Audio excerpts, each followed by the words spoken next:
Le père sans chagrin, moi je l'ai beaucoup connu, nous avons vécu ensemble, je suis allé souvent à Saint-Hyacinthe. Euh, le père sans chagrin était oblat. Euh, il y avait un père Asselin qui était oblat, aumônier de la JOC canadienne, avec un père Morin qui est devenu plus tard évêque, Monseigneur Morin. Alors, Morin et Asselin sont venus au Chili à un congrès américain d'action catholique. Alors, ils nous ont beaucoup parlé de la JOC.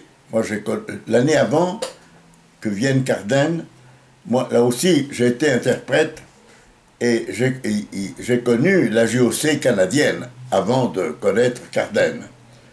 Et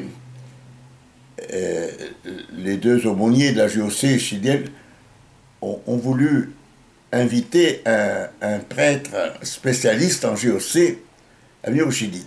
Alors, ils nous ont dit peut-être que le père sans chagrin. Mais le père sans chagrin n'était pas tellement, pour le monde ouvrier, était plutôt le service de préparation au mariage.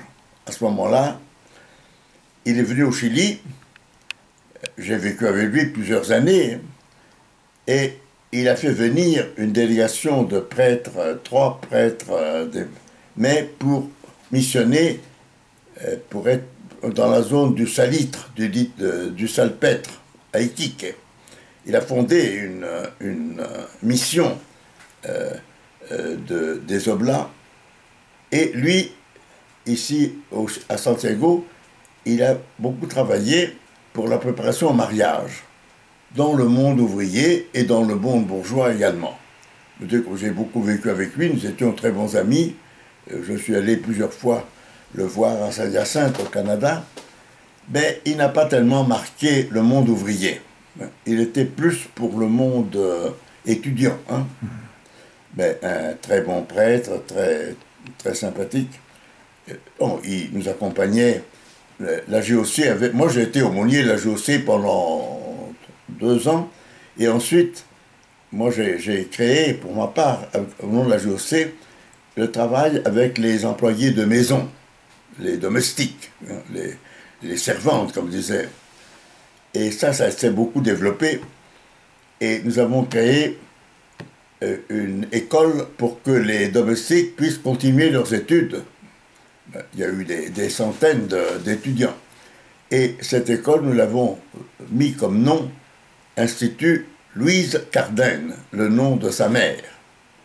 Il nous disait souvent, c'est le seul endroit au monde où on s'est souvenu de ma mère, hein, l'Institut Louise Cardin. Oh, c'était important en son temps. Et lui a été... c'est vrai, là aussi, mon travail, si vous voulez, dans la ligne de la JOC, ça a été comme fondateur et aumônier pendant 10 ans des employés de maison de tout le Chili. On calculait qu'il y avait 200 000. C'était toutes des jeunes filles de la campagne qui venaient travailler dans les villes. Ça existe encore, mais ça a beaucoup changé en 50 ans. Mais alors lui aussi m'a connu comme aumônier d'un groupe de JOC un peu spécial, employé de maison, et il était très ému de savoir que l'Institut Louise Cardin, c'était pour honorer sa mère. Hein. Ça existe toujours?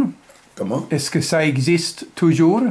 Hein? L'Institut Louise Cardin, est-ce que cela existe toujours? Je ne t'entends pas.